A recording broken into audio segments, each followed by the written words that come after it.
আমরা ভবিষ্যতে সিলেটবাসীকে এবং সুনামগঞ্জবাসীকে বন্যা থেকে রক্ষা করার জন্য যে যে পদক্ষেপ গ্রহণ করা দরকার আমার সাথে করব।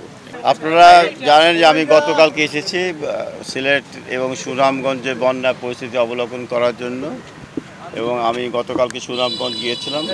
গত রাত্রে এখানে বিভাগীয় পর্যায়ে আমরা একটা সভা করেছি, যেখানে বিভাগীয় কমিশনার, এখানকার মন্ত্রী মহোদয়, জেলা এখানে আমরা সিলেট এবং সুনামগঞ্জের সার্বিক উন্নয়নের বিষয়টি আমরা আলোচনা করেছি।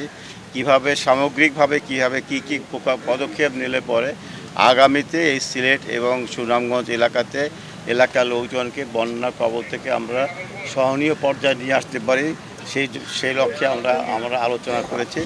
এবং সেখানে আমার শেষে বক্তৃতায় আমি বলেছি যে আমাদের যে সমস্ত প্ল্যানগুলো আছে সেটা আমরা বলেছি।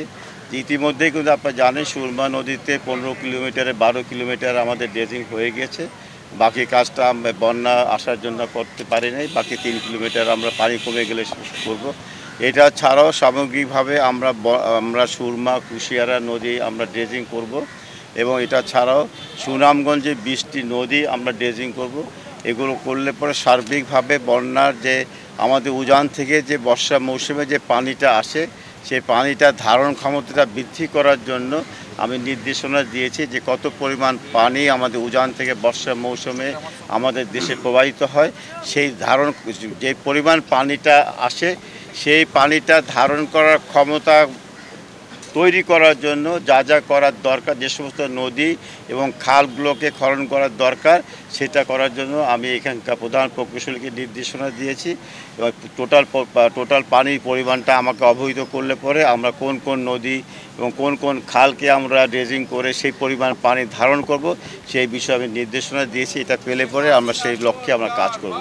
এবং আপনারা জানেন যে মাননীয় প্রধানমন্ত্রী জননেত্রী শেখ হাসিনা সবসময় কিন্তু এই সিলেটে যখনই বন্যা হয় আমরা আগাম বন্যার ব্যাপারেও আমরা সবসময় সজাগ থাকি। পানি সম্পদ মন্ত্রণালয় এটা নিয়ে আমরা সবসময় কাজ করি, বিগত বছরগুলোতে আমরা সেভাবে কাজ করেছি।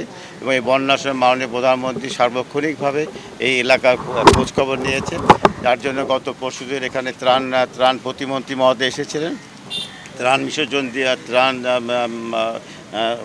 ডিস্ট্রিবিউট করেছে। গতকালকে আমি এসেছি, জেলা প্রশাসক আমাকে নিয়ে পুরো এলাকাটা আমি দেখেছি।